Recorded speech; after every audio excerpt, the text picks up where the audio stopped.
عليكم، صحة فطوركم. ان شاء الله قاعد تكونوا غاية دائما مع التحلية الاقتصادية والبسيطة في زمن غلاء المعيشة.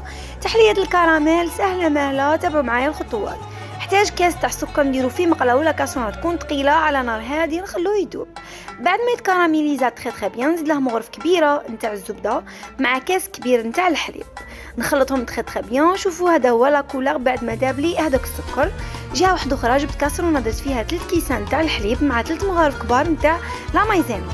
راني نخلطهم تخي بيان بارد في بارد. وشوفوا هذيك الكراميل بعد ما الكراميل وهذه الخطوات حكمت لي غامكه تاوعي ودرت هكا، درتها على نار متوسطه كيما راكم تشوفوا. راني نحرك وزدت لها هذاك يعني الكراميل اللي كنت ذوبته مع الحليب كيما راكم تشوفوا مدلي هاد لا كولور. بعد ما يعني غلالي حوالي 10 دقائق درت له شويه نتاع لافاني ودرت له في لي غامكه زين طوبين كراميل. شوفوا جا بنين بالبزاف. كاع التحليات اللي نديهم لكم اقتصاديه بزاف والاهم من ذلك بنينه. جربوه وردوا لي حسحوركم.